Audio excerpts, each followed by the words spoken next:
Good evening, everybody. Good evening, good evening, good evening, good evening. Good evening, everybody. Ẹ káalẹ́, ẹ̀yin tèmi, how far bẹ́yìn? Hope you are all beautiful, you are all fine, you are looking beautiful, you are looking. As you can see, my name is Obanla Elizabeth. Some of you know my name now. Shebe Moruko mi. Yeah, my name is Obanla Elizabeth. I'm here tonight because of my group. Let me say my group, my team. You know, about 2 weeks ago, I got an appointment as director of Nigeria Diaspora for Asiwaju. They are the group of some people, you know. We have Hausas, Igbo, Yoruba, all tribe in Nigeria. People that stays abroad, that lives outside Nigeria. They are the ones that gather themselves. That let's try. What can we do this time around? They have to tell we Nigerians that they are behind our Baba, Jagaban of Africa, Jagaban of universe. That is Asiwaju Bola Ahmed Tinubu. We are just trying to do the sensitization exercise. That is to tell our people at home that we are behind him. We want him to go. We want him to contest. We want him to come and save us this time around. And that's why they have to appoint somebody like me to be the director in Lagos. And you know, it is very, very Lagos is if you succeed in anything you are doing in Lagos, the whole Nigeria is succeed. So that's why I have to come tonight and tell you, because I have directors, I have people that owns this, that they are the one that owns the group. It's not me. You know, it's not me. But people that are based abroad, they are the one that owns this group. And I'm coming to you this night to just tell you that Nigeria in Diaspora for Asiwaju 2023, we are just like we are doing the sensitization. You have to understand, sensitization exercise. We are trying to bring Asiwaju to all our people. We are trying to sell Asiwaju out to people to know that this is what we are all about, we are doing. And I want you to know that throughout international countries, that is why we have our leaders. Let me first of all, let me mention their name. Our DG, that is Director General, is of the group. His name is Dr. Lee Badej, Dr. Lee Akin Badej. And I have Alhaji Adams Dauda. Prince Lanre Adeogun is popular known as Kabiyesi. We have Dr. Aderunke Tomori. That Dr. Aderunke Tomori, she's our woman leader. She's the one that controls, you know, all the women. You know, she's the national woman leader. That is, then we have MS Vivian Osadebayo, MS Kikelomo Ladapo, Mr. Femi Elemide, Mr. Femi Olabinsan, Mr. Ola Famurewa, Atinuke Okeya, and Mr. Matthew Udema. We have them. We have lots of them. See, if some people are saying this is what they want, like someone that come here to write Yoruba Nation we want now. You can want Yoruba Nation. You are free to your own opinion. Why I am free to my own opinion? It is very, very simple thing. You can, this is my page. Whatever you want, you can want it. But this is what I want for now. What I want for now, what I'm soliciting help, what I'm telling people, what I want to tell people about is about Asiwaju Bola Ahmed Tinubu, because it's the only one that can help us out. He's the only one that can assist Yorubas. There is no how we can do it without him. I'll be going around the Oba's palace. I know what they are saying. I've been going around, I've been seeing a lot of people. I know what they are saying. So don't let us continue to fool ourselves. You don't continue to fool yourself with what cannot work. It can't work. I'm not saying Yoruba nation of it can't work in the nearest future, but what we want now is, because there is agreement within the before President Muhammadu Buhari become a president, if not our Baba, that is Asiwaju Bola Ahmed Tinubu, if not with his strength and power, if not what he has done. So I can say he's the one that put President Muhammad Buhari there. But this is his turn. This is our turn. This is Yoruba turn. So why would they now say they are bringing something to my doorstep, and I will now tell them, no, I don't want. It's better I start again. Is that the right thing? No, he's the only one that can help us, that can put things in the right way that we want it. We can't continue to fool ourselves. If some of you are not being paid to destroy what it was on ground, if you are not being paid by the opposition, if you are not being paid by the people that hate Asiwaju Bola Ahmed Tinubu, you can't continue to write what cannot work. You understand? This is what I'm clamoring for. It is me, not you. You try to sell you sell your ideas to others, and let's see how it's going to work. When you have some of you that have been saying this is what you want, this is what you want, and we'll be seeing you'll be campaigning for other tribe. You have been campaigning, you have been joining hands with the other tribe. So don't tell me, see, let me just tell you something. It is very easy for other people to change. You can easily change other people's mind, but not somebody like me. If I tell you this is where I'm going and that is where I'm going, it is very, very difficult. You can't bend me. That is me. So if you want to campaign, or you want to do any other thing, or you want to tell somebody, or you want to change somebody's mind, you can't change my mind. It is me. It's what I want, and that is what I've been advocating for. So please, just stay where you belong. Don't come to my platform. So I want to tell you, the Nigerian diaspora, if you know, because I know some of you are there, that you want someone that will come out to tell you how everything is going to work, how we are going to do it. Some of you share my own opinion. Some of you share my own opinion. So that's why I'm coming out to tell you, my fans. It's only my fans that I'm talking to. I'm not talking to your fans. I'm talking to Nigerians. I'm talking to people that understand what is on ground. I'm talking to people that comes to Nigeria, that comes on regularly, that know what is happening in Nigeria. Not people that doesn't come to Nigeria, that are telling us what has happened in 20 years ago. I'm talking to people that normally comes to Nigeria to witness what is in Nigeria, not the ones that are telling us, that are reading what is on the lies that are on social media. Please, I'm here to talk to my people that people that lives in Nigeria. Please stay on your lane. Stay on your lane and go and stay where they tell you lie every day. Go and stay where they don't want you to have rest of mind. You look at like today now, when I came back from my church, I supposed to go to a party. I couldn't meet up. Even people that were supposed to go together, they were knocking my gate. I couldn't open the gate. My son has slept off. Even two of us, we slept. Because I don't have anything that is bothering this brain. So if you know this your brain, your own is to think where they give you bad news every day. Go there. It is not this page.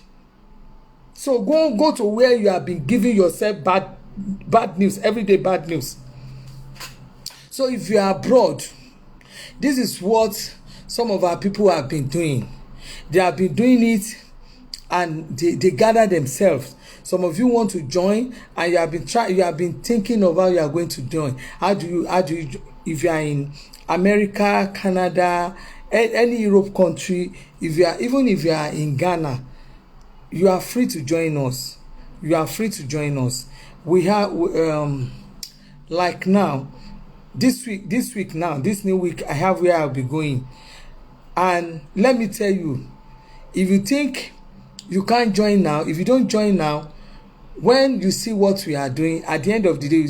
I don't want you to just blame yourself because we have been doing experts now.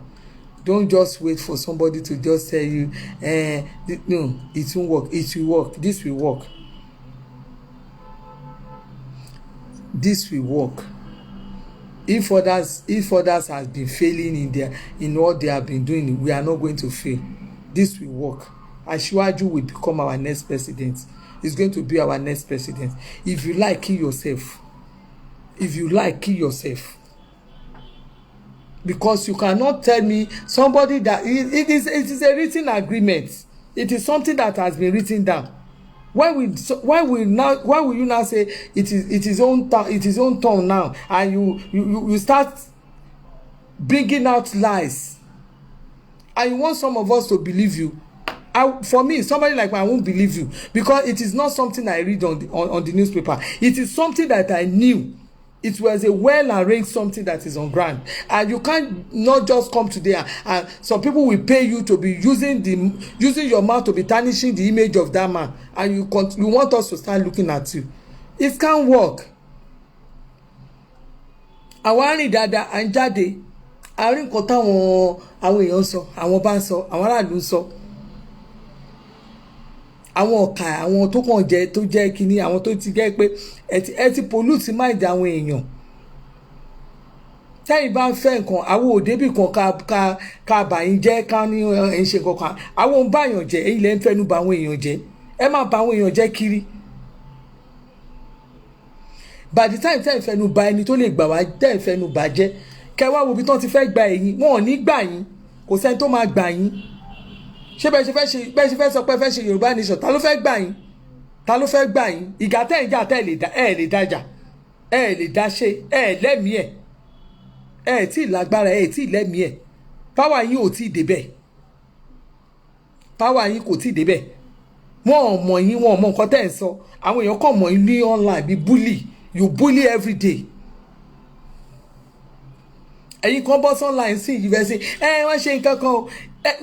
Kí bára so tọrọ táwọn èèyàn bá ń ṣe nǹkan tí ò dáa, ẹni tó ń ṣe nǹkan tí ò dáa yẹn ní àtijọ́ yìí tó jẹ́ pé àwọn kan máa bọ́ sórí social media, wọ́n máa bẹ̀rẹ̀ sí oríṣiríṣi Ìbà Gani Adams orí fìrìgbọ̀n. Ẹ̀yin kan tún máa pè, ẹ tún máa pè, máa ṣépè, ẹ máa ṣépè, máa pè. Ṣé ẹ mọ̀ pé àìmọye pè tẹ́ ṣe fẹ́ mi, ṣé mi wọ́dọ̀ yín, èmi ò rí yín, àwo òpó gbogbo ìtàn ìṣe kò sẹ́ni tó kó yín jẹ, kò sẹ́ni tó kó yín jẹ. Henry Francis is asking me how much did they pay you? Go and ask your mother. How much did they pay me? How much did they pay you? Èló náà sọ fún yín tẹ́ fi ń dà lúrú kiri. Èló náà sọ fún yín tẹ́ fi ń dà lúrú kiri. Ẹ rò pé ìtẹ̀ ṣe tẹ́lẹ̀ ni. Ẹ̀yin ò ṣe wá sí Èkó kẹ́ tún wá ṣe wèrè. Ẹni tó bá bí kúnú yín. A máa fi yín bọ̀ gún ìlú yìí ni. Ẹ wá ṣe wèrè l'Ékòó. Ẹ rò pé ayé àtijọ́ ni. Ẹ rò pé ó ṣì tẹ́ ṣe last time. Ẹ rò pé ó ṣì tẹ́ ṣe last time. Àwa wá bíbá ọmọ Nàìjíríà làwa dẹ̀ wá ń lé. So àwa ń bí. Àwa gan dúró wọn tẹ́lẹ̀ àwọn èèyàn rò pé bóyá ṣeré lẹ́ ń ṣe. Ayé ìgbà kan ni. Nísìnyí ẹni tẹ́ bá face, wọ́n máa face yín. Ẹni tó bá ṣépè fún yàn, ẹni ẹ máa face, wọ́n máa ṣépè fún ẹ. Ẹ̀yin máa bọ́ sórí kíní, ẹ máa pè wọlé, ẹ máa ṣépè fáwọn èèyàn, ẹ máa ṣépè fáwọn èèyàn. This time around, tó máa ṣépè fún yàn, life ni everybody máa ṣe fúnra wọn. Ká lè mọ̀ pé Yorùbá, the word nǹkan tẹ́yìn most of you ń ṣe ò dáa. Ẹ̀yin máa ṣe ti yín, ìgbà tẹ́lẹ̀ eṣinṣin yelógbò rí o. Wọ́n máa bọ́ sí àwọn wọ́n máa wọ̀n fún yín kẹ́ lè mọ̀. Ẹni ẹ máa ti ṣépè fún padà. Tá bá ti ṣépè, wọ́n máa ṣépè fún yín padà. Ẹni bá ṣépè fún ayé àtijọ́ ni wọ́n máa ṣépè fún padà. Ṣé ẹ mọ̀ pé tẹ́lẹ̀ mo sọ fún pé kò tí tó àsìkò àti ọ̀rọ̀ tí àwọn campaign ti àwọn èèyàn ti jáde gan sí i. lẹ́yìn everybody wà lórí ọwọ́ ẹ̀ ṣé tiẹ̀ kí n ṣe tèmi ṣé tiẹ̀ owó kí dówó lọ́rùn ibi tí wọ́n bá gbàgbà tiẹ̀ nìyẹn ibi tẹ́lómi bá dẹ̀ gbàgbà tiẹ̀ ní so stay on your lane má sọ pé dandan pé ibi téèyàn kan bá wà ibẹ̀ ni wọ́n fẹ́ wà àbí ibi téèyàn bá ṣe kíní kan ni wọ́n fẹ́ wà kò di dandan kó wá síbí kò di dandan kó wá sọ́dọ̀ mi rárá stay on your lane ẹ lọ síbi tẹ́ ti parọ́ fúnra yín lọ́hùn tàṣíwájú lèmi ń bá ṣe òun dẹ̀ mo dẹ̀ ń bá lọ ẹ̀ẹ́dẹ̀ lè fọ́ọ̀sì mẹ́ àìkáwó kò sí wo mú ìtì rẹ̀ tó lè fọ́ọ̀sì mi láàrin yín báwọn keyboard warriors yìí náà ṣe máa tọ́ máa ruga tọ́ máa ṣe bí ìgbà tó yẹ kó kù síbi kan wọ́n jẹ́ nǹkan kan wọ́n jẹ́ nǹkan kan bọ́n ṣe ń jámọ́ bọ́n ṣe máa ṣe tọ́ máa ṣe wọ́n jẹ́ nǹkan kan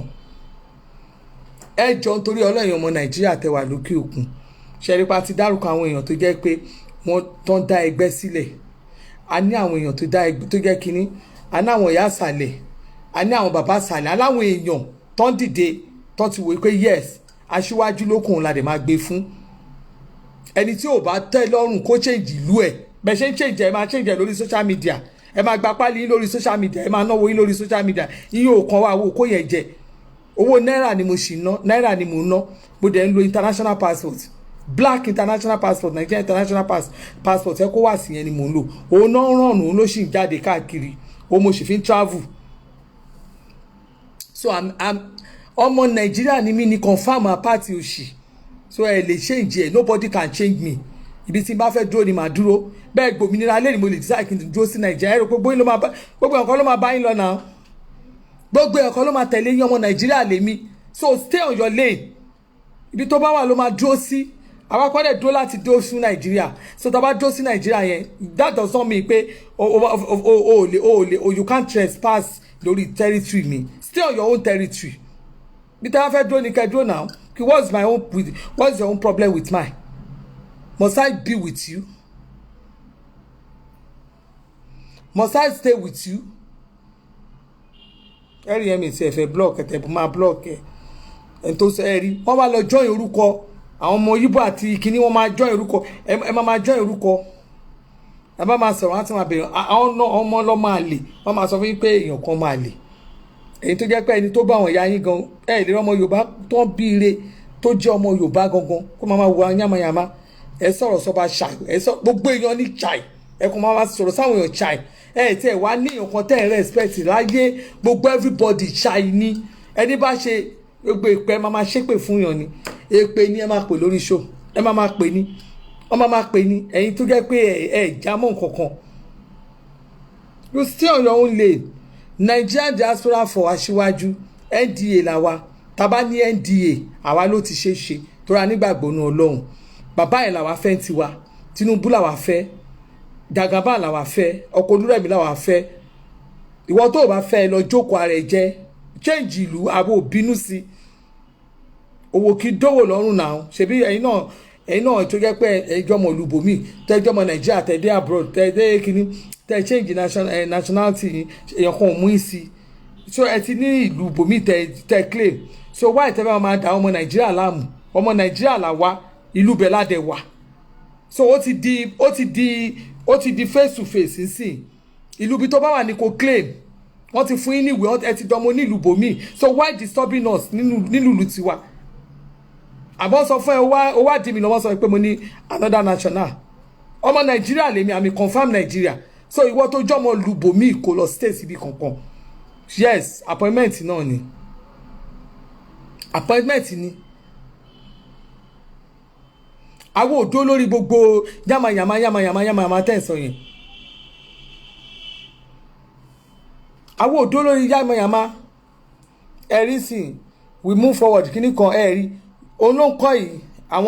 àwọn supreme leader àwọn Mazi Kanu ẹ lọ́ máa stay pẹ̀lú àwọn leader yín bẹ́ẹ̀ jẹ́ block wèrè dànù àwọn ní àdàlùmọ́ Yíbò èmi ò rán yín ẹ wà lórí ọwọ́ yín kẹ́kọ̀ọ́ ṣì dànù lórí platform mi Tinubu làwa mọ̀ Tinubu mo mọ̀ ọmọ ni òun ṣèdí bẹ̀bẹ̀rẹ̀ kí n kìlẹ̀ kẹ̀ sí di ọmọ ẹlòmíì èmi ò á fi Tinubu sílẹ̀ máa support ẹ̀yọ́ olórí burúkú kan tá lẹ́yìn èmi ò lè fẹ́ anybody lẹ̀ Tinubu ni mò ń support adẹ̀ ti gbójú àṣà Tinubu làwa ń support ẹ stay on your lane kò sẹ́ni tó ránṣẹ́ ikú sí yín ẹ̀yin lẹ ránṣẹ́ kú sáwọn èèyàn kiri, ẹ̀yin lẹ ń lọ pa wọ́n mọ́lé, ẹni bá ṣe kíní kan máa lọ pa. Ẹ stay on your lane. Ẹ lè irú èmi báyìí ẹ lè rí mi pa torí mi ò dàbí irú yín. Ìjọ tẹ bá ti plan ẹ̀ lọ́nà lẹ máa ti para yín dànù, ẹ máa para yín ní ẹ̀tẹ̀ ní débi ọ̀dọ̀ mi kẹ́ tó kú dànù, ẹ máa kú dànù ni torí nǹkan tó bá wọn mọ̀ jẹ́ kí pa. Tinubu lóhùn èmi ò lè bá wọn kúkú Tinubu bó ṣe wà yìí àwàjọ a máa jọ gbádùn, a máa jọ ṣàǹfààní ibẹ̀ ló máa di president. Torí ẹ̀ sọ̀rọ̀ pé kíní kan èèyàn ń bọ́ ẹ̀kọ́ kí náà fún ẹ kí ni tiẹ̀, ẹ̀yin tẹ̀ wá nù kíní yín gan-an, ṣẹ́yìn gan ò ti ń fẹnu póyè. Àtẹni tí ìyá alákù bàbá ò tiẹ̀ pín sóyè, tí ò tiẹ̀ tọ́ sóyè, ẹni tí ò tiẹ̀ jó lóyè láàrin ìlú láàrin yín ó ti ń fẹnu póyè. Ẹni tí ìrìn ò tiẹ̀ lè tí ò lè débì kan gan ó ti ń fẹnu póyè. So Tinubu lèmi bá lọ, so what's your own problem? Ìwọ tó bá tẹrẹ rẹ báyìí bí ìpọ́njú kò ní kó nu ilé ẹ̀, ó máa po ìpọ́njú ni, ó máa lo bí ìpọ́njú kiri ni torí mi ò dọ́dọ̀ ẹ̀. Tí ò bá kò ní dandan kó wò mí, àwọn tèmi ni mo ń pè sọ fún, àwọn tèmi ni mo ń sọ fún. Owó kì í dówó lọ́rùn ni, ẹ̀fọ́ òde ńlẹ̀fọ́ láwo, ẹ̀fọ́ kò ní ẹ̀fọ́ láwo. Tí n bá mú ẹ̀fọ́ kan sí, tí mo ṣe ṣọkọ, tí mo ṣe tẹ̀tẹ̀, tí mo mú méjèèjì tí mo pò mọ́ra wọn, tá a bá gbé sínú pọ́ọ̀tù àbí tá a gbé sínú pọ́ọ̀tù tá a bù sínú ọbẹ̀ àbí tá a bù sí inú àwo tá a wá ń jẹ kíkan nínú ojú tiẹ̀ dúdú ojú kan kìíní kan kọ́ máa bára wọn jà, kò sí nǹkan tó jọ. Àjọpọ̀ ni kálukú ni ẹ ṣe ti yín, kébì náà ṣe tèmi, stay on your own lane, kébì náà ṣó ti yẹ you stay on your own lane, kébì náà stay on my own lane. You don't control me. Ẹ̀yin tẹ́ bá ilé yín lẹ máa control, àwọn tí yín lẹ máa control, family ẹ ló máa control, àwọn tó wà lórí platform ẹ ló máa control. So you don't control my platform. This is my own platform. Àwọn tèmi ni mo ń bá sọ̀rọ̀. Bẹ́ẹ̀ni ẹ ṣe dá lẹ́nu tèmi náà dá. Bọ́n ṣe gbẹ́nu yín raná lọ́wọ́ gbẹ́nu tèmi náà raná. Àwọn òkàn sínú bí ká máa bá yín ṣèbàjẹ́ ká máa bá yé àwọn èèyàn jẹ́ ni. Tó bá yẹ pé kí n wà nù pé kémi náà tó bá jẹ́ pé kọ́ ní pé ká máa wọn èpè gidi gan. Èmi gan. Wo ẹnu mi dúró dáadáa ní èpè ṣùgbọ́n àwọn ò gbọ́dọ̀ ṣe. A gbọ́dọ̀ dánrú ẹ̀ wò torí pé kí ni mo wọnú lébi tí mo ti jáde. Àgbọ́dọ̀ fi àwọn ò gbọ́dọ̀ bá yín máa fi gbogbo yàmàyàmà àgbọ́dọ̀ bá yín ṣe. Ẹ̀yin náà ti mọ̀ lélépè, ẹ̀yin náà ti mọ̀ pé àwọn ọmọ àbí ìpapẹ́ ẹni tí wọ́n gbéra ná. So you don't come to my platform. Tó bá ti rí mi Tinubu platform lélẹ̀ mo gbèrú ni mo ń tàbí gálà ni mo ń rù kiri ni ẹ mọ̀ gbà tí mo ti ń jó kiri fún láì rí ìlú gan mo ń jó lórí Tinubu. So what's your own problem? Tó bá fún mi lápọ̀ìntmẹ́ǹt ó yá lọ kú. Okay mo gba appointment ó yá lọ kú. Torí mo ti gba appointment ó yá lọ kú kó lọ rìn àjò kó má padà kó wá sọ fún mi pé tó mo gba appointment mo gba náà nìyẹn. So bá máa kú kó kú. Tinubu ni mo ń bá lọ kí n tiẹ̀ stay on your own lane. Àwọn tèmi mo bá wá, àwọn tèmi mo bá sọ̀rọ̀. Ẹ̀yin lẹ ń ṣe politics of bitterness. I don't play politics of bitterness. Stay on your own lane. Tó bá fẹ́ gba nation any nation tó bá wẹ̀ kó gbà tó bá wẹ̀ kó gba Yorùbá gan kó gba Hausa nation kó gba Fulani any nation kó bá wẹ̀ kó gbà anybody mo lè tẹ̀lé. Mo lè decide pé mi ò ṣe ọmọ Nàìjíríà kí n dẹ̀ lọ claim Fulani kó kún ẹ́ ó máa ní nǹkan tí mo rí ni. Ẹ̀yin kan náà lẹ ṣáà claim ọmọ Yíbò orí nǹkan tó rí bẹ́ẹ̀ ni ibi tí wọ́n bá ṣàbímọ sí á ṣàjà fún bẹ́ẹ̀ abọ́mọ Yorùbá tó fẹ́ Yíbò á ṣàlọ́ máa jà sí á ṣàjà sí ilé ọkọ ẹ̀. Ẹ lè rí kí má dárúkọ Ajílété ṣebí torí pé wọ́n pọ́n lẹ́rú bẹ́ẹ̀ ni. So ibi tó bá ti mú kálukú lẹ́rú àlọ́jà ń bẹ̀ ọmọ Yorùbá tó bá dẹ̀ ti fẹ́ tó fẹ́ ọmọ Yíbò tó lọ fẹ́ Yorùbá ní kí náà ti ń pè aṣá claim àtúbẹ̀ ṣe nà àbẹ́ ẹgbẹ́ ẹni tó bá tí ò ní ìyàwó ṣàánú ẹ̀ máa ń kú ni ibi téèyàn bá ti wà ẹ máa túbẹ̀ ṣe ni ẹni tí ò níyàwó ṣé jókòó náà yàn gàgàbá ni ó là wá tẹ̀lé ayẹ̀dẹ̀ lè ṣe nǹkan kan fẹ́ anybody torí àwọn òlé àárí ti ń rò kò sẹ́ni tó ránṣẹ́ kú sí yín kò dẹ̀ sẹ́ni tó ní kẹ́ kú kò sẹ́ni tó ní kẹ́ má ṣe ti yín ẹ ṣe ti yín ẹ ṣe tí yóò jàre ẹ rí ẹ ṣe tí ẹ wà lórí ọwọ́ yín. Èmi like Tinubu ni ṣé o expect mi kí n má like Tinubu kí n lọ máa like yìí ṣé o expect pé Àtìkù ni kí n like mi lè like Àtìkù náà. Mo ṣe ẹ rí ni mo tẹ̀lé Buhari mo ṣe fi Buhari lẹ̀ mo ṣe ṣiṣẹ́ Buhari ti wù di second term ó dẹ̀ ti ń ṣe tiẹ̀ mo dẹ̀ rọ ọmọ bàbá mi náà tóun náà fẹ́ ṣe tí mo mọ̀ ẹ́ pé ó máa ṣe bí òun fẹ́ ṣe gan àwa gan máa gbé jáde bí ò ṣe a máa gbé jáde ìyẹn ní kan sọ pé nomination form within 2 minutes mo kàn fún yín bíi let's say 10 minutes owó nomination form wa Tinubu ó máa pé kàn dá láàrin àwọn youth lásán ẹ̀yin kankan ẹ̀rí nǹkankan ṣe lórí youth àwọn youth àwọn kìnnì kan youth ló kọ́ mélòó ní ló jáde mélòó ní ló fara mọ́rọ̀ òṣèlú mélòó ní ló sọ pé òun fẹ́ ṣe nǹkankan nílùú gbogbo yẹn kàn dúró ni ìjà ní kẹ́ máa bàyàn jẹ́ kiri kẹ́rẹ́ni tó ń ṣe kẹ́ máa bàjẹ́ kẹ́ máa fọ́ ẹ̀ẹ́dẹ̀ nìkan ṣe nìkan rí ẹ̀ ṣe tó bá rí nígbà yìí tó jẹ́ pé wọ́n máa rí gbogbo ẹ̀yin tẹ́ ń ṣe iṣẹ́ ibi yìí ẹ̀yin ọmọ youth ẹ̀mí tó wà láàrin tó jẹ́ pé kò èyí even gan most of you drop out ní ẹ̀ ń parí school ẹ̀yin tán ti fòṣìtọ́ tán ti fi ìyàtọ̀ ti fi ládàáda tán ní wọ́n ti tọ́ yín rà ẹ̀ ń parí school drop out ní èyí tó bá ní school start inú yín mo doubt ẹ̀ èyí tí ò dẹ̀ ní school start jẹ́ kó lọ sí university wọ́n máa ń fowóra result fún yín wálé ni ẹ̀ ń lọ school ẹ̀ ń kàwé torí ẹ fẹ́ ṣe ju èjì yín lọ ìgbà tó jẹ́ kò sí certificate ẹ lè gbé jáde báwo lẹ ṣe ní mama ẹ máa complain ni ẹ ní certificate go and bring your certificate torí ẹ ló fi jẹ́ pé ẹ lè jáde àwọn ẹ̀ tó dẹ̀ pé wọ́n mọ ọ̀nà nínú yín tó tún kàwé díẹ̀ tó ní certificate wọ́n ní certificate wọn ò lọ́gbọ́n tó bá ní ọgbọ́n ni wọn ò ní máa sọ̀rọ̀ so bàbá ṣé tí Tinubu bá jẹ́ kan nu ọ̀hún tó jẹ́ pé bàbá tiẹ̀ nàbí Gani ẹni Tinubu tó ti tí wọ̀gán mọ̀ ẹ́ pé ó ti ṣiṣẹ́ ó ti build a lot of people wà ní kó ṣiṣẹ́ dànù wà ní kó má jèrè iṣẹ́ torí ẹ̀ sọ agency bọ̀ gbogbo ilẹ̀ campaign fún Biden ni o bàbá Biden ní Amẹ́ríkà abẹ́ ẹ̀ campaign fún inú Biden àti Tinubu ta ló dàgbà jù alólógógóró ló pọ̀ láàrin ìkànnì Biden àti Trump àwọn ló dàgbà jù náà méjì ẹ̀ ṣe campaign ẹlòmígun ò lè sùn mọ́jú consultative ni kíní kan ni igbá kan ni oríṣiríṣi tẹ máa ń pè wọ́n ẹ lè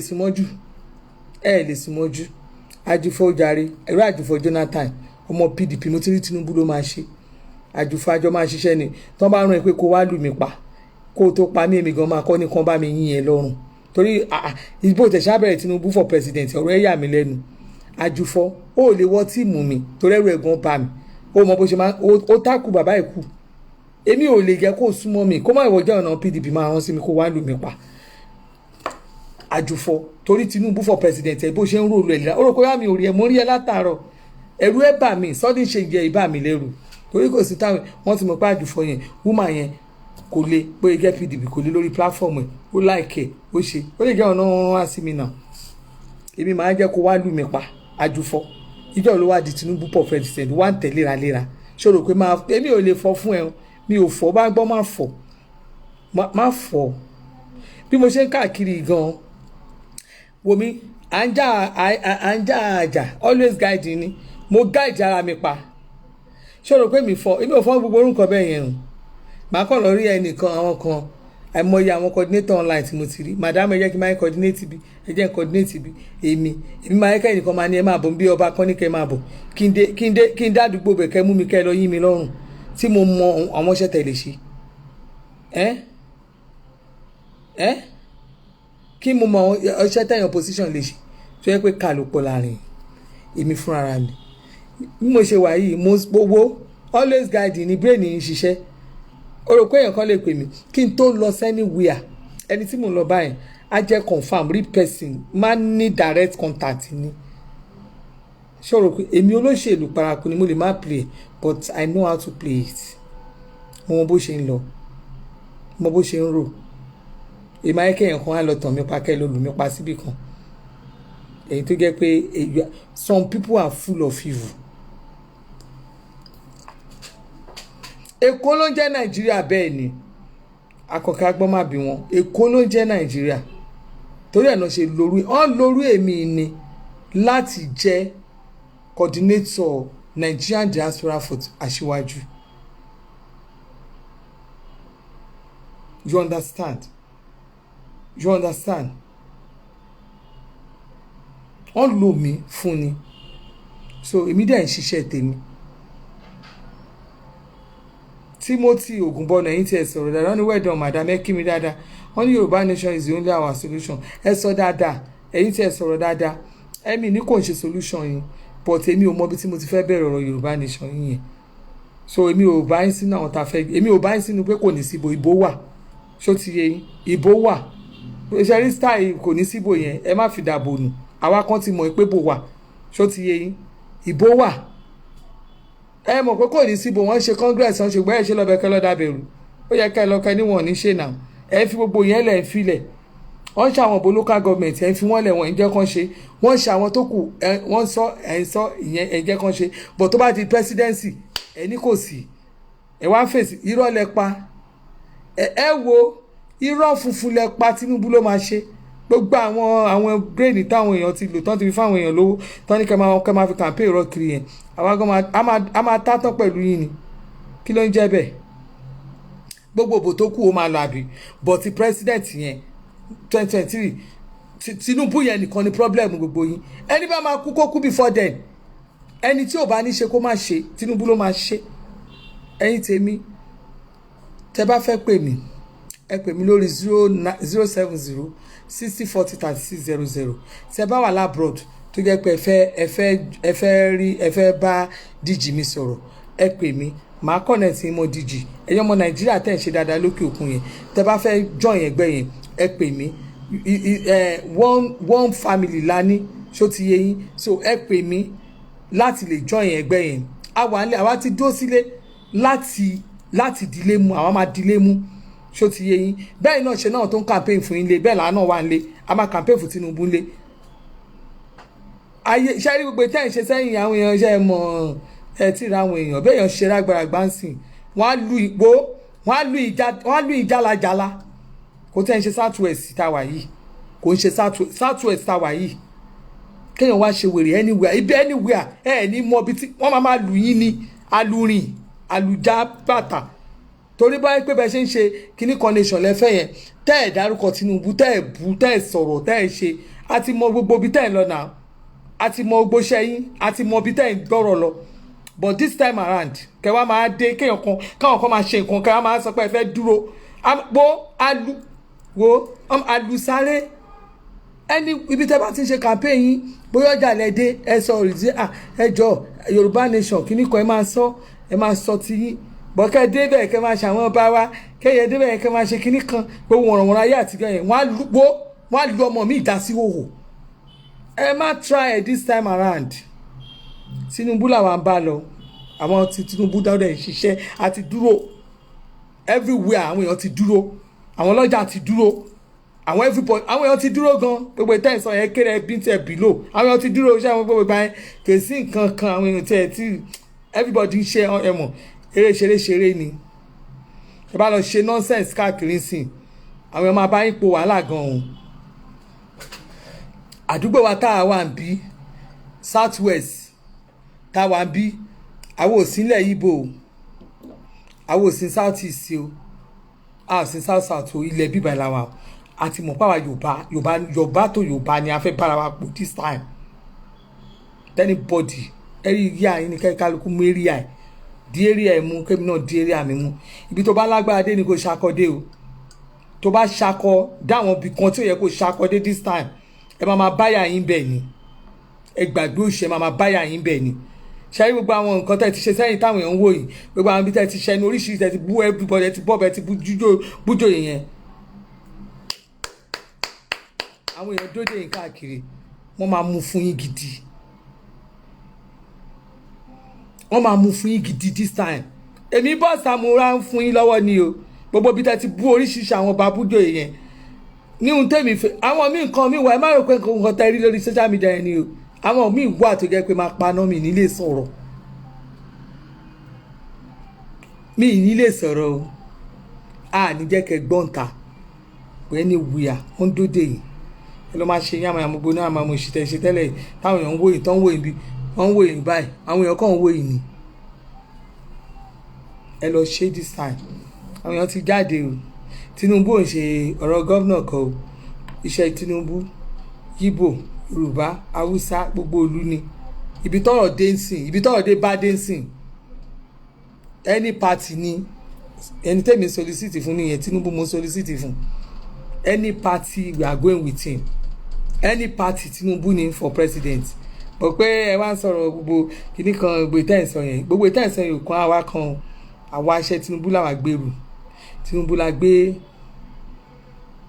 la gbé sórí Tinubu la gbé sórí wo there are many fashion wọ́n lè ní 2500 fashion lórí ní anywhere Tinubu làwa gbé sórí Tinubu la gbèrú ṣó ti yé yín tẹ́lẹ̀tẹ́lẹ̀ àwọn èèyàn ṣí iṣẹ́ mọ́ àwọn èèyàn lẹ̀ but this time around Tinubu la gbèrú o kálukú máa wà lórí ọwọ́ yìí ni ẹ máa dó sórí ọwọ́ yìí bí tó bá ti ṣe campaign tiẹ̀ tó mo rí ẹ tí n bá rí pé kíní everybody á lọ́nlọ́ yín ọ̀ká lẹ fẹ́ máa attack àwọn èèyàn bóyá ẹ̀yin kan nǹkan kan lẹ́yìn lẹ́ẹ̀lẹ́fẹ́ ó ṣe ta ló fẹ́ pàṣẹ fún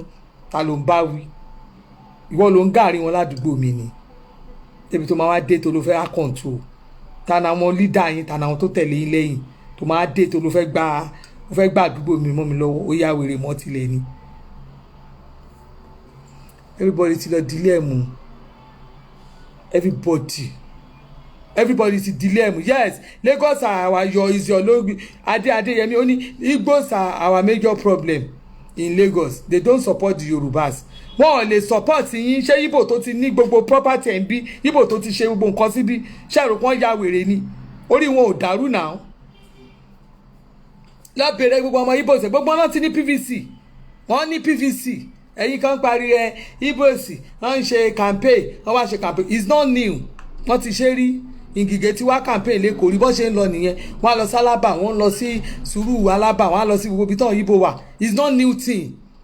it's not new thing torí pé ẹ̀ṣẹ̀ ìjà sọ̀rọ̀ òṣèlú ni it's not new thing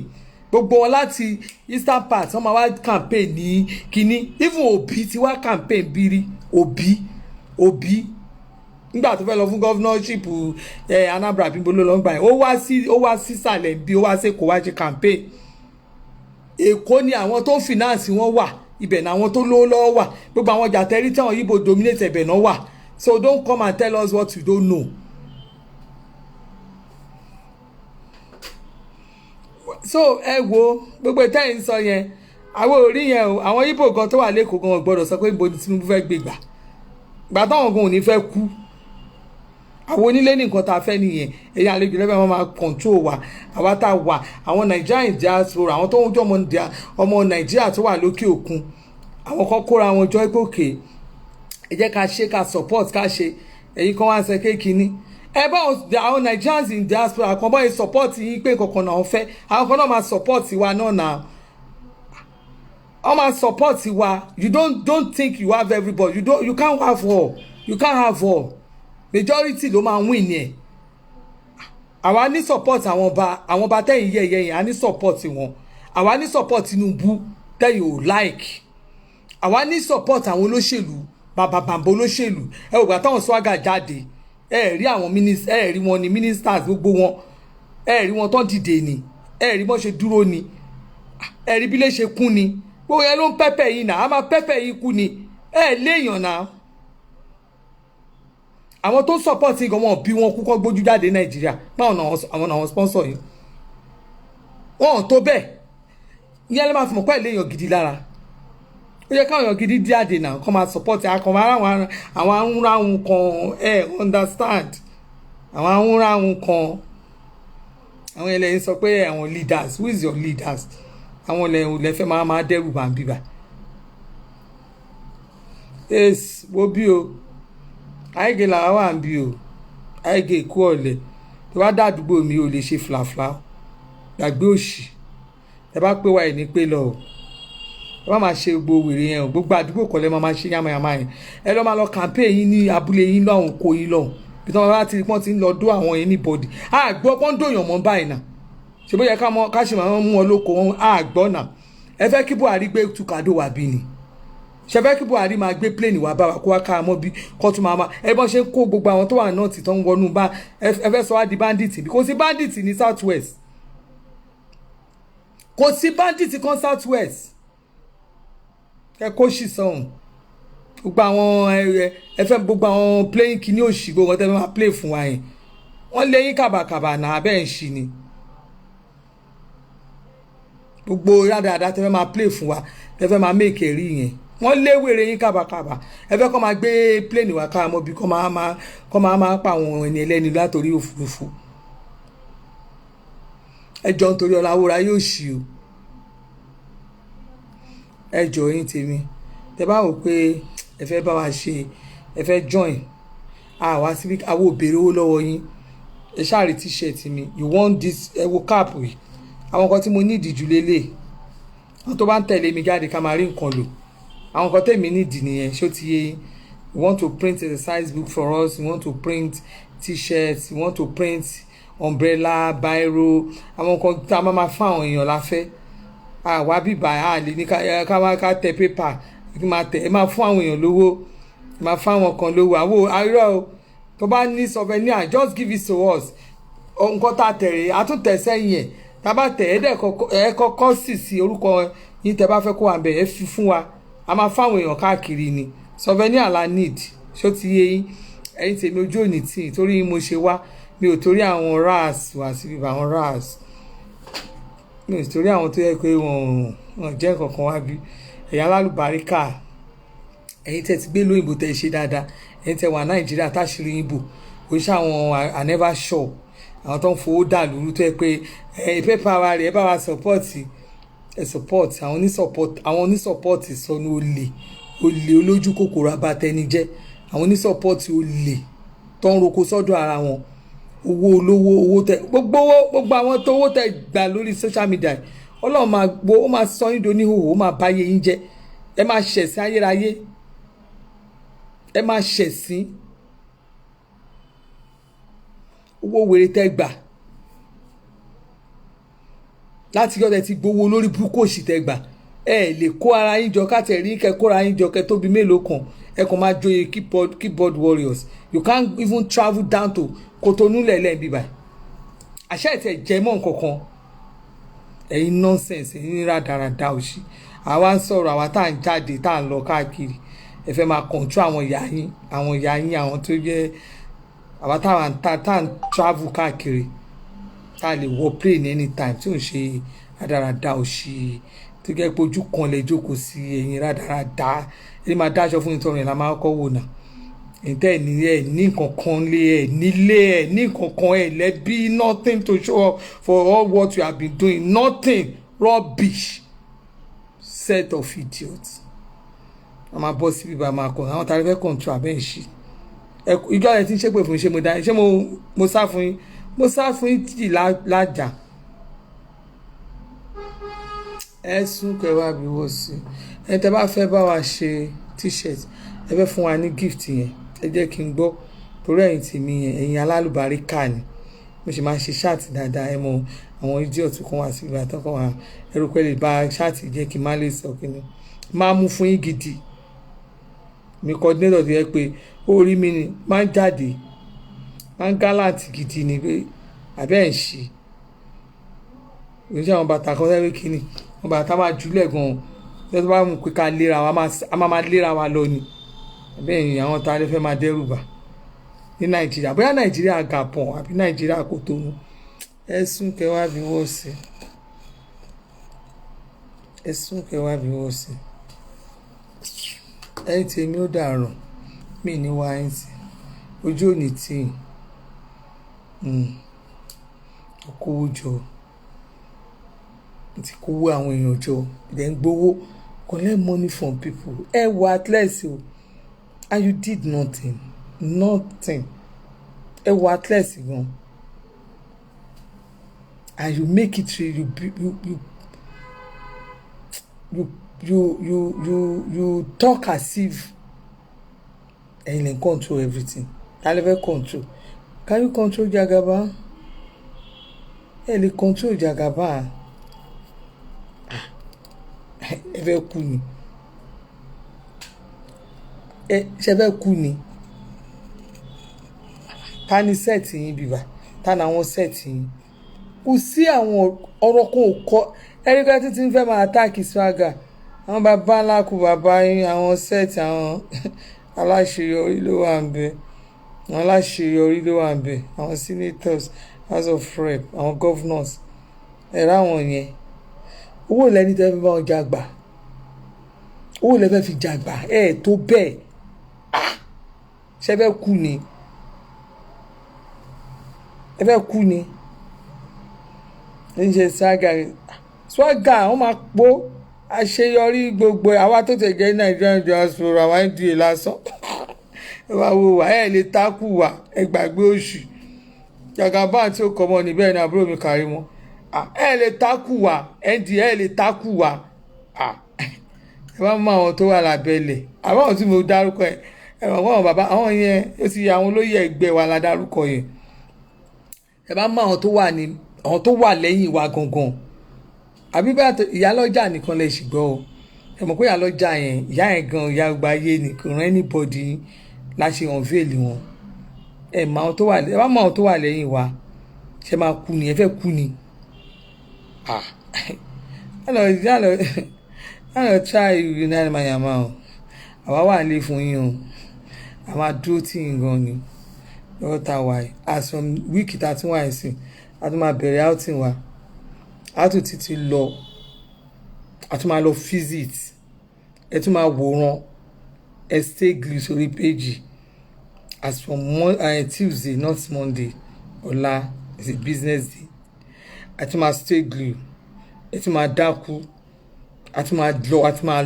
lọ sí àwọn bòmí ẹ máa rí wa àwa wà anywhere àtàbà lọ a máa jókòó a máa jẹun a máa enjoy Tinubu ni bàbá ó pẹpẹ yẹn máa fẹ́ kú ìgbọ̀n panisẹ́ẹ̀tì ń bí ó dàárọ̀ jọ ń lọ sùn. èmi Àṣàbí àwa sọ̀rọ̀ gba appointment àbùkù lè gbà bọ̀ bí èpè mo tiẹ̀ rí kan mo rí ṣáàtì kan àwọn èèyàn dẹ̀ pè mo dẹ̀ ráwọn àwọn èèyàn dẹ̀ pọ̀ lọ báyìí mo dẹ̀ rí tọ́lẹ̀ bẹ̀rẹ̀ sí ṣé pé oríṣiríṣi mi eléyìí ó pọ̀ o a lè pè eléyìí pọ̀ o bẹ́ẹ̀ ni Wàhídì Oyèbọ́lá Aláàfin Ọ̀ọ̀ni Aláké Olúwo àwọn gbogbo ọba ilẹ̀ Yorùbá wọ́n bí family gbọ́ ìṣọwọ́ rẹ̀ lórí Àkànbí ọmọ Olódòdẹ ọmọ kan bíi 1 billion ẹ̀rọ káwọn ẹ̀yin tẹ́ gba royal blessing gbogbo ọba àwọn babaláwo yín gan tó ń ṣiṣẹ́ fún yín ẹ̀yin Tinubu náà wà o àwọn pastor confam pastor kò ní sá àwọn pastor ilé ibi tó máa ranjú lórí social media kò ní sá àwọn pastor àwọn wèrè ọ̀run tó ẹ mọ̀ àwọn kan pastor wèrè wọn ti rí wọn gbẹ tí mo pé ara wọn ò yá gan ọ̀rẹ́ di wèrè ẹ mọ̀ pé kò di gbogbo wèrè ẹ understand ní appearance wọn gbẹ tí mo pé ẹ ti rí wọn me are looking at them àwọn kan wà mí I can't even stand there. See how dirty some people are. I want me dirty. See them wá ti rí wọn dirty lójú dirty everywhere. Bẹ́ẹ̀ ni wọ́n máa sọ pé àwọn bàbá yìí wò ta ni bàbá dàbà olóorun. Bá ti rí àwọn pastor correct pastor confam. Ẹ̀jẹ̀ àwọn pastor àwọn náà shop àwọn débi pastor máa bọ́ sórí social media máa ranjú ẹ̀ kí ló ń jẹ́ bẹ́ẹ̀ àwọn anointing àwọn tó ti ná anointing gan lọ́wọ́. So much praise the Lord. Let somebody shout hallelujah. Pastor. The pastor is ẹ ti mọ̀ pé àwọn pastor onígbó. Ẹ sún ẹjọ́ ẹsùn ọmọ mi ti lọ sùn mí lè kó pa gbóná bíbá yìí pé mi fẹ́ kí gbogbo rèsì ẹ máa dún mi fẹ́ kí náà ìwọ̀n ìpínlẹ̀ tí ṣọ́ àwa lọ sùn ọ̀làmọ́dé ọmọ mi lọ sùn àwòrán ayé ẹjọ́. Wọ́n pastor rádaràdà wọ́n pastor anniversary pastor wọ́n pastor tó jẹ́ ẹni tó fi wọ́n pa díẹ̀ nítorí náà fún ẹ wọ́n pastor anniversary wọ́n pastor ò tiẹ̀ ní wọ́n pastor kí lè jẹ́ kó ẹ bá wo ẹ contribute owó fún wa a ní ìdí owó ẹni àwọn ní ẹlẹ́ni tó yẹ kí wọ́n á gbowó lọ́wọ́ yín tó ti mọ̀ pé wọ́n bá ti parọ́ fún yín pé kíní kan nation làwọn àwọn máa ń ranjú kò Tinubu ò rí yín àwọn ò tí ẹ rí yín àwọn asẹ́ẹ̀tì yẹn ò tí ẹ rí yín torí àti mọ̀ pé nǹkan ń ṣe yín ebi ń pa yín correct àwọn pastor let somebody shout hallelujah hallelujah praise the Lord hallelujah kò ṣe àwọn pastor wọn máa mú jù dirty rats àwọn òwá yẹn wá ọjà rẹ ká máa sọ̀rọ̀ àwọn kárí ilé social media tó ń jẹ́ kárí ilé ṣe bọ́dà mi bọ́dà ni wọ́n máa gbọ́ kárí ilé oríṣiríṣi ọ̀sán kìíní oríṣiríṣi ẹ bá kú kẹ́ ẹ para yín ẹ ṣépè àwòrán yín Tinubu ló máa ṣe tó ṣì dànù báwọn yẹn ṣe pẹ́ tún lọ sórí ẹ lọ́ máa ṣépè Tinubu ló máa ṣe àwòrán yín àwọ̀ òpè yín torí àmọ́ pé association of frustrated souls tó wà lókè òkun association of frustrated souls ẹ̀yin lẹ́kọ́ra yín jẹ́ tẹ́ ń ṣe yamayama àwọn ètò ní àwọn frustrated souls àwọn tó jẹ́ pé àwọn náà máa ra aṣọ school fún ọmọ wọn àwọn náà máa ra aṣọ àwọn ni àwọn ọmọ wọn àwọn náà máa sanwó ilé àwọn náà máa dáná oúnjẹ ìmíì táwọn ọmọ wọn bá bímọ àwọn náà máa ṣe kó mọ ìmíì tọmọ wọn bá ṣe ìyàwó àwọn náà máa understand ìmíì tọmọ wọn bá ṣe graduation gbogbo nǹkan ayé yìí àwọn náà ṣe gbogbo bùkátà yẹn àwọn yẹn tó jẹ́ àwọn náà máa ṣe understand kò dẹ̀ sí nǹkan tó fà á most of them wọn ò tọ́jú ọmọ àwọn ọmọ wọn torí pé wọ́n ti fi owó dọ́là owó kíní wọ́n ti fi tán ọ lẹ́nu wò tó bá lọ school àwọn ọmọ yẹn ò ní certificate drop out ni wọ́n a máa gẹ kèsì iṣẹ́ kèsì kíní kan ìgbà kan ìgbà máa understand wọ́n máa bá a make bí ìgbà tó yẹ pé ayé àwọn ti bàjẹ́ débẹ̀ bí ìgbà tẹ́ ìlú bí wọ́n ti wà kò sí ṣòro ẹ̀rí òun àbáàsì yàyà àlè ń pèlè ọmọ olè ọmọ kó lè ní middle name mi olè ọmọ kó lè ní middle name mi n tó fi ṣe logo yẹn ò lè gbà ẹ́ ọmọ Nàìjíríà làwa ọmọ Nàìjíríà àdàbí tó bá yẹ pé international passport bí tó fi travel yẹn tó bá jẹ́ ti bòmíì ni ṣùgbọ́n tó bá jẹ́ ti Nàìjíríà tí mo kọ yìí òun ni ó fi travel tó lọ síbi tó wà yẹn ṣé kò yẹ òun ló máa kéré òkòdélé òní kéré òkòdélé olóṣì tá ló ń bá wí ká máa sá fún yín ká máa wọ èpè fún yín sí ní ká gbé kínní ẹni bá ti ṣépè fún wa ní ìsìn ká yà pé àwọn babaláwo tó wà ní ẹ bá wa pè wọ́n jọ ó yá ẹ bá wa wọn èpè fún àwọn èpè fún yín tó a máa wọn fún yín ni ṣèbí keyboard warrior lẹ́yìn ṣe a máa wọn èpè fún yín ni live a máa wọn a máa gbé ń sí ó báyìí èyí tá a bá ní fọ́tò ẹnu yín àná yẹ ẹ bá wa bẹ́ orí ẹ̀ sórí ogun àdẹ́ bẹ́ orí ẹ̀ sórí ogun a máa gé orí ẹ̀ sórí ogun orí yín burú ni tàbí ń bá wí ṣé mi máa sá fún yín tí n bá rí pé mi mọ tí màá ṣe fún yín ẹ̀yẹ́ jẹ́ kí àwọn ẹ ṣe wèrè kan this time mi ní nǹkan kan èmi gan máa dúró ni máa dúró ti àwọn ó yá ẹ máa bá àwọn èpè fún èmi gbà ẹ mọ̀ bọ́ ẹ mọ̀ kó máa ń gba àwọn tó máa ń gba àwọn èèyàn láyé àti kan máa pa àwọn tó máa bá wọn sunkún máa lọ gba àwọn tó mèpè iṣẹ́ bá a ṣe máa ṣe nìyẹn bó ṣe máa wà nìyẹn any platform tí máa rí kán ṣépè fún mi bẹ́ẹ̀ ẹ̀yìn ẹ̀ yẹ kí n bọ́ ẹ kọ́ tibẹ̀ kẹ́ fún mi ẹ kọ́ tibẹ̀ kẹ́ fún mi máa lọ pé àwọn tó ń mọ èpè iṣẹ́ àwọn náà wá ṣe fídíò ìtorí ìwọ lágbájá ni ó sọ nǹkan báyìí àbí wọ́n pè wọlé lórí iṣu ẹ̀ lórí lágbájá báyìí ó yẹ máa bá mi wọ̀n fún confam ní àpáàtì bẹ́ẹ̀ ni ogun awáyé bẹ́ẹ̀ ni ogun yè confam ní àpáàtì òṣì Jésù wo gbogbo èèyàn gan àwọn gbogbo èèyàn gan Jésù mọ̀ pé mo ti gbaṣẹ́ àwọn pásítọ̀ mi gan mọ̀ pé mo ti gbaṣẹ́ abẹ́ ń ṣí ṣé èmi máa sá fún yín lórí ìkànnì tá mi ní sá fún yín o ṣe Tinubu là ń ṣe o tó ra àmọ́ pẹ́yìn kan ya wèrè gan ẹ lọ dárúkọ mi lórí pláfọ́ọ̀mù kan ẹ̀pọ̀ bá ńlá kẹ́ lọ sọ kẹ́ lọ máa bú mi bẹ̀ ẹ̀yin èèyàn ẹ̀yin tèmi ẹjọ́ ṣe bẹ́ẹ̀ mọ̀ pé máa ń wò wọ́n ẹ ṣáà bá mi kọ́ tìbẹ̀ yẹn ẹ mọ̀ pé mi ní táìmù àti máa wòran ẹ kọ́ tìbẹ̀ kẹ́yẹ́ kí n rí èmi náà ẹ rí ẹ mọ̀ pé mi gan máa pa àwọn tó máa ń ṣépè fún yàn gan ẹjọ́ àti náà ẹ máa pè wọ́n jọ báyìí ó yẹ bá mi nígbà wọn máa fi ṣe bí ẹ̀mẹrin á ṣiṣẹ́ nonsense Tinubu ló máa ṣe Tinubu ló máa ṣe fún wa òun ni president wa ó dẹ̀ ti ṣe confam ní apáàtì òṣì confam ní apáàtì òṣì ẹgbẹ́ candidate ní gàdùn ẹ̀ ní candidate ẹ̀ léèyàn gidi ẹsẹ̀ àwọn tó wà náà táwọn ẹ fi gbogbo yẹn lẹ̀ ọ̀rọ̀ ẹnu ni ẹ fi gbogbo yẹn lẹ̀ ìjánu asín ni gbogbo àwọn analysis sọnù àwọn ò bá yín analysis jẹ gbogbo tẹ̀sẹ̀ ń play rọ́gẹ́rẹ́ àwọn òkó yẹn jẹ kówó tẹ fẹ́ gbà lọ́wọ́ àwọn èèyàn lè pọ̀ ní oníjìbìtì ó lè ní àwọn òkó yẹn jẹ ó lè ní ẹjọ́ àwọn ò ń ṣe kíní bí ó lé ọmọ ìjọba rí gbàtẹ́yìn ṣe ó lè ní ń lè ń gbó lọ́wọ́ àwọn èèyàn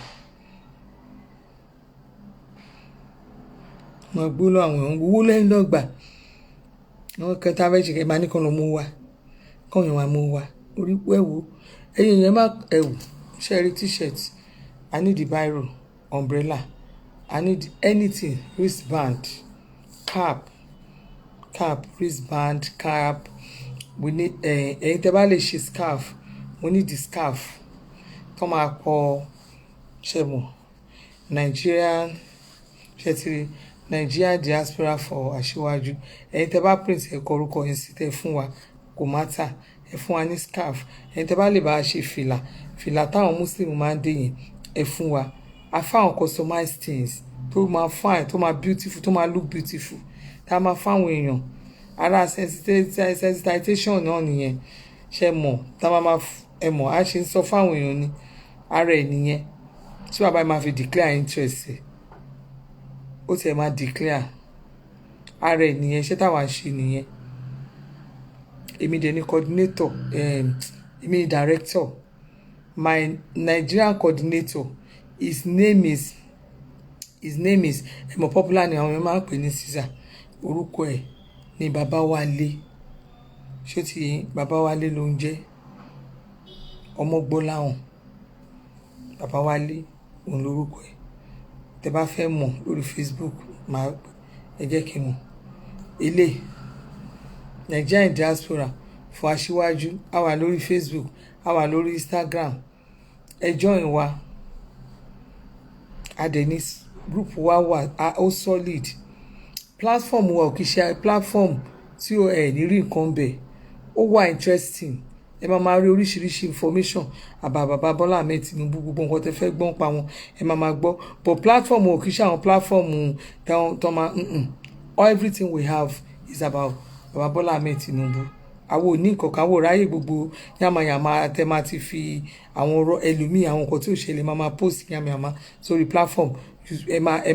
máa information a máa ń rí kà tí máa lọ sórí platform mi sì máa wo bẹ̀ máa ti rí àwọn nǹkan tó beautiful bẹ̀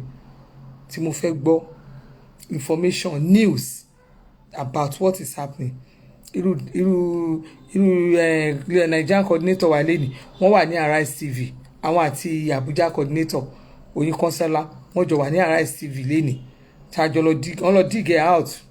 online lórí TV station wọ́n tún sì máa lọ àwòráyè pépà dọ̀tí àwòráyè yamayama àti ẹ̀kíní ẹ̀yin tẹ́ ẹ̀ ṣe sensitization yìí táwọn èèyàn mọ̀ ọ̀kọ́ tẹ́ ẹ̀ ń sọ ẹ̀kan bọ́ online kan ṣe yamayama nobody knows about your program nobody knows what you are saying àwọn tó tún yẹ kán tún help wa gan you use your mouth to destroy everybody ẹ máa bú everybody tí ò bá tẹ̀ jẹ́ pé kínní ni ṣé irú tabasẹ̀ ẹ wá sọ ẹ wọ́n baba Gani Adams téèyàn baba Gani Adams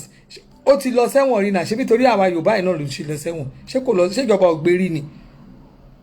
ṣé náà sì ṣó ń jòyàn lẹ́ẹ̀mejì ni àìbánidẹ òun bánidé kò ń bánidé bẹ́ẹ̀ náà ṣé bí báyìí máa ṣe náà rí everybody you are enjoying with your family you are enjoying with your family. Àwọn family ẹni tẹ́ ẹ lọ tì sí ibi tẹ́ ẹ tì sí yẹn, àwọn family ẹ ló mọ ibi tí bàtà ti ń tà ọ́ lẹ́sẹ̀ báyìí. Àtúbọ̀sà àtúmú àìdíà wà, ẹ jẹ́ ká ṣe báyìí, ó ti ṣẹlẹ̀ ẹ̀yin kan tún bọ́ síta ẹ̀ tún ṣe bí ìgbà tó yẹ pé ẹ̀yin tó yẹ pé àwọn tó náà kàwé nù yín wọ́n kàwé wọn ò ka ọgbọ́n, they know nothing. Ẹ bá sáìnì kíní yìí, ẹ bá sáìnì rádà ẹ tún wá ranjú sí i. Èèyàn tó yẹ pé ẹ lọ́rọ̀ kan lẹ́nu, ẹ ronú ẹ lọ́rọ̀ kan lẹ́nu. Tẹ́nì tí bá ṣẹlẹ̀ sí Chief Sunday Igboho, gbogbo yín pátápátá ẹ ní fi ẹ wo ṣe ẹ ní fọkànbalẹ̀ báyìí tẹ́lẹ̀, ọkàn yóò balẹ̀ mọ́ náà, because you have done a lot, you've caused a lot of havoc. Tí nǹkan bá ṣẹlẹ̀ sí máa yẹn, ẹ wá máa sẹ Nigerian government ní ẹ máa parọ́ òṣì tán lè sọ ẹ fi ń wẹra yín mọ́. Ẹ wo, to be honest, tí nǹkan bá ṣẹlẹ̀ sí máa yẹn ẹ lè ní fọkànbalẹ̀, gbogbo ẹni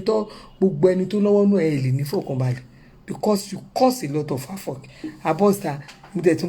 tún sọ̀rọ̀, ẹ jẹ́ kán ṣe báyìí, ẹ jẹ́ kán ṣe. Ẹ rò pé ó lè wá Nàìjíríà, ẹ rò pé nǹkan kan wọ́n máa pa ni o, wọ́n ti fẹ́ pa o, don't release him o, don't release him o, ẹ̀dẹ̀ ṣe bí ìgbà tẹ́ nǹkan wò, kí ló ṣàwọn ilé. Dọ́là ló pọ̀ láàrin yín, ẹ lọ́gbọ́n.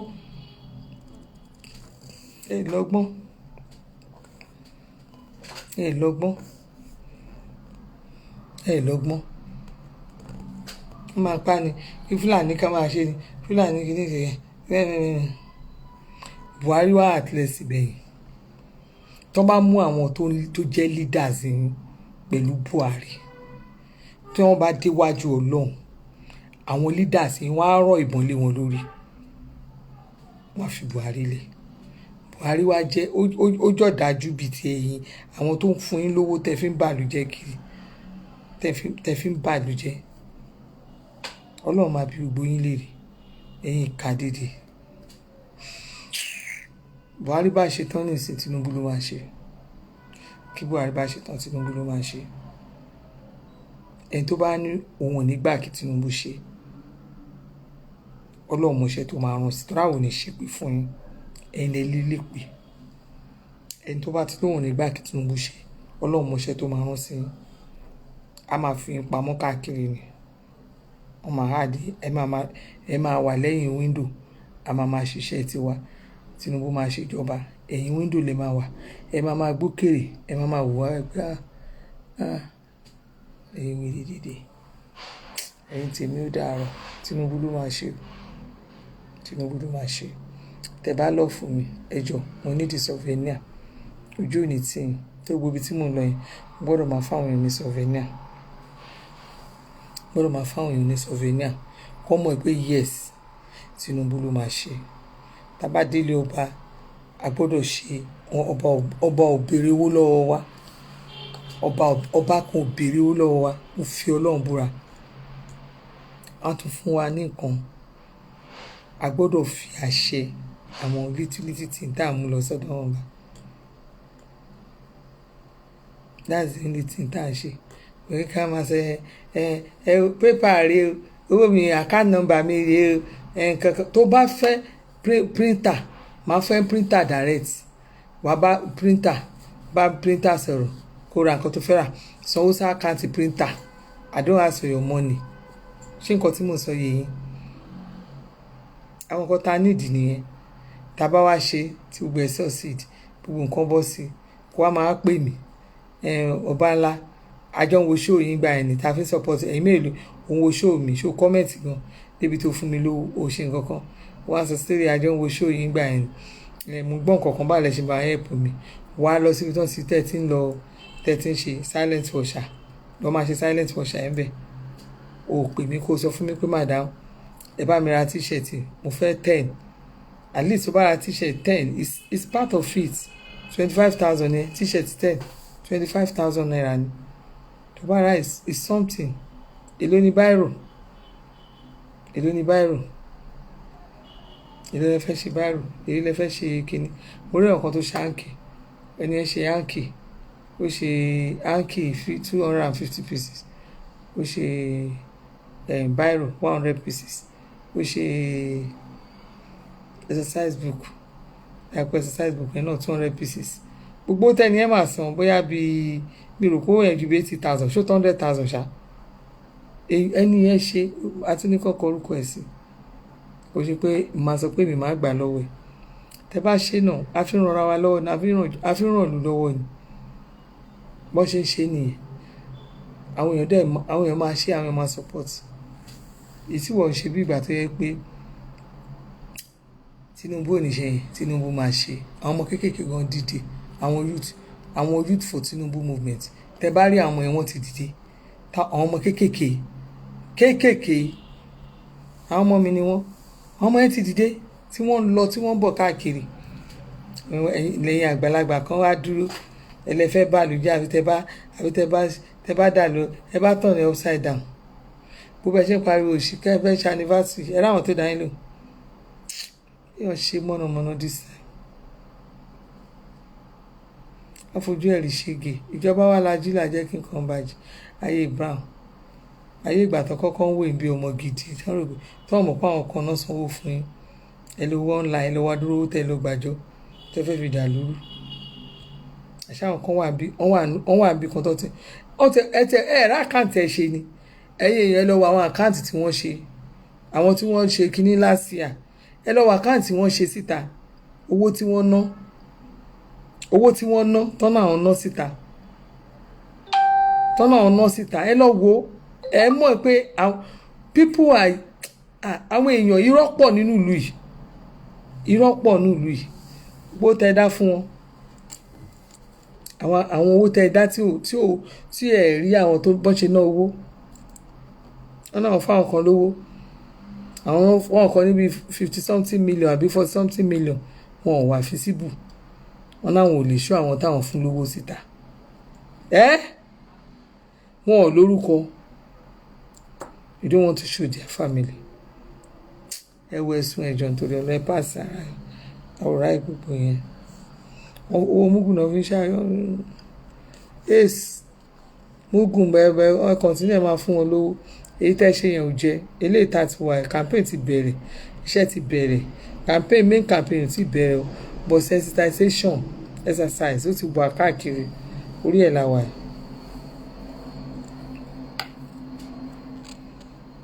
ẹ gbé èèyàn jáde ó yẹ kẹ́ ti ní opposition ó yẹ kẹ́ ti ní èèyàn tẹ́ máa gbé jáde tó dẹ̀ tọ́jú a máa pò tẹ́ ẹ̀ bá ní ẹni tẹ́ fẹ́ gbé jáde yẹn ò ní ìdíkẹ́ wá ba gbogbo nǹkan jẹ́ fẹ́ni tẹ́ àwọn tó ti gbé èèyàn jáde ṣé máa bá Tinubu jẹ́ máa wò yín ni àwọn ò jẹ́ wò yín kẹ́ bá Tinubu jẹ́ náà ẹ máa bá Tinubu jẹ́ àdé máa wò yín a máa pàtẹ́wọ́ fún yín inú a máa ẹrù pé ẹ̀ ń ṣe nǹkan tó dáa èyí máa bọ́sítà ẹ máa sọ ti yín ẹ máa fẹ́ fún ẹ máa ṣe so ẹ fẹ́ káwọn èèyàn sọ̀rọ̀ pa ká ní Tinubu dà so ta lè báwí a máa sọ̀rọ̀ pa Tinubu ẹ sọ tí káàná sọ ti wà náà àwọn sọ pé àwọn ọkọ̀ ń bì àwọn òwò ọkọ̀ ń bì o àdéwálé lórí online I'm married my name is Mrs. Ọbańlá Elizabeth Ayábọ̀dé Àdìsá tí oníràìvà gbé fún ìjọba àwọn òwà bí àbí ẹrúkẹ kàtíkè fún yín gbogbo ojú yẹn náà bọ́ ṣe bàjẹ́ ojú yẹn ti fine ẹrú pé ojú yẹn ti fine àwọn oníkírìmù bọ ojú mi jẹ́ ojú mi ti fine gbogbo green jọlọ black yẹn sì bẹ́ẹ̀ mo ti clear ẹkùn ṣídà àwòrán yín ṣe Tinubu ló máa ṣe bó bá wọn ìkẹ́ ikú Tinubu ló máa ṣe ẹ bọ́ sórí social media gbogbo ẹ lọ ẹ fi ń ṣe bá bí àlà ni ẹ fi ń ṣe láì fún yín abájọ ẹ̀sùn ẹ̀jọ̀ gbàtẹ́ elégbò yìí ń jẹ elégbò yìí ń ṣe kí náà tí ń pè kò sẹ́ni tó rí o odò wa ń gúnyán ẹ wá ń pariwo èèyàn mélòó ló correct ló sọ pé no don't do this thing èèyàn mélòó ló sọ̀rọ̀ ẹ̀yin náà máa sẹ́ yes thank you you have done well in fact ó wíire ó ṣe dáadáa kíní kan n tó dẹ̀ ń pa most speaker online ni káwọn èèyàn máa èèlì wọn you have done well you are the best you are doing well ìwúnú ìwọ náà máa dùn àrò kó ń ṣe dáadáa ó jókòó ìmọ̀ bẹ́ẹ̀ lọ mi ò ń jókòó kó mo ṣáàtì ó refresh kó kàn máa wọ pé kí ni mo sọ kó dẹ̀ máa wò tó bá wà tó bá jẹ́ tẹ́ bá ń ṣe irú nǹkan tẹ́ ẹ ṣe yẹn gbé mi ṣe máa tí bá ẹ bá ń ṣe even gan ìwọ gan wàá ṣe ṣáàtì mi wá wọ pé kí ni mo sọ yìí but some of you doesn't do it what's online just talk anyhow to people that matters in Nigeria you talk anyhow to them ẹ wá ní àwọn táwọn mátà àwọn táwọn kí ní ọ̀n pàtàkì yẹn àwọn ẹni yẹn wọ́n ti ṣàwọn kan lórí ìdànù náà àwọn tó ń ṣe olórí á máa wò yìí tó bá tẹ máa bú ajẹ́ ọmọ kò ní ràn I never shop I don't know anybody rádaràdà òṣìṣẹ́ bá gbé ẹ̀sùn jọ ó dàrọ ẹ̀yìn tí I love you bye bye.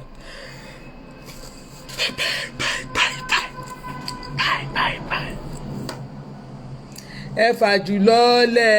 ṣẹ́rájù fòyìn ẹ fàjù fòólẹ̀ ọmọ PDP ní to the core ṣé bó ṣe wá love Tinubu I love Tinubu for president yẹn sudden love yẹn bá mi lẹ́wọ̀ èrò Ọlọ́run bá mi kó má lọ jẹ́ òun náà tán sí mi kí lè rò pé ó lè pò àjùfọ́ bí n bá rí ẹ̀gan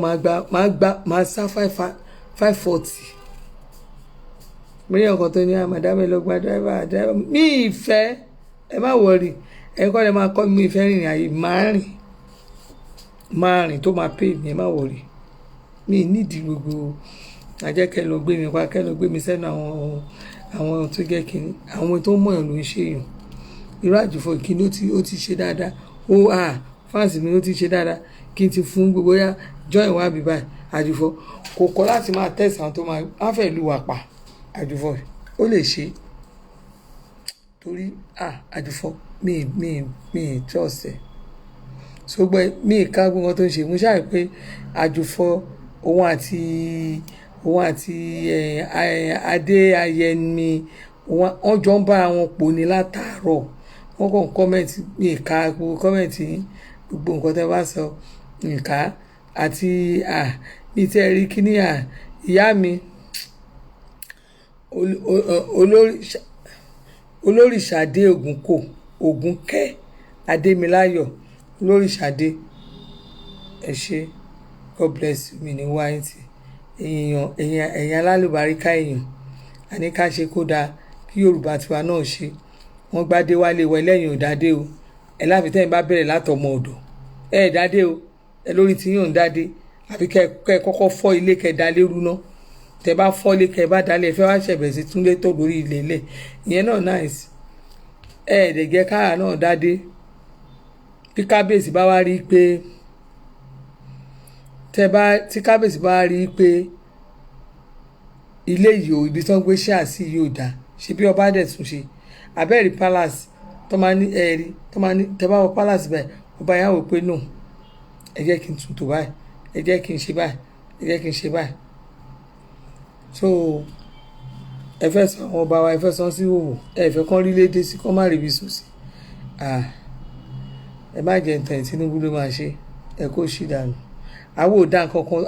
nǹkan kan nù Tinubu ló máa ṣe tí Tinubu bá débẹ̀ ohun tó bá àwọn Yorùbá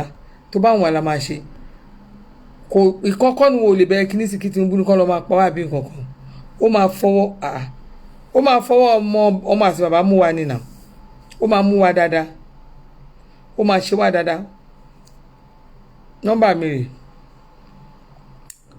ó máa ṣe wá dáadáa Tinubu máa ṣe wá dáadáa Tinubu ò lè fìyà jẹ wá ó máa ṣe wá dáadáa ẹni tẹ́ ẹ̀dẹ̀ wá mọ̀ tẹ́ mọ̀ pé Tinubu tó yẹ pé ó tọ́jú àwọn tó jẹ́ ẹni tí ò jẹ́ èèyàn Tinubu sọ wọ́n dé èèyàn náà lẹ́kìnní lẹ́kọ̀ọ́ ìyẹn lè máa fi mọ̀ pé he treats everybody equally ó lè mọ Tinubu kó mọ̀ yà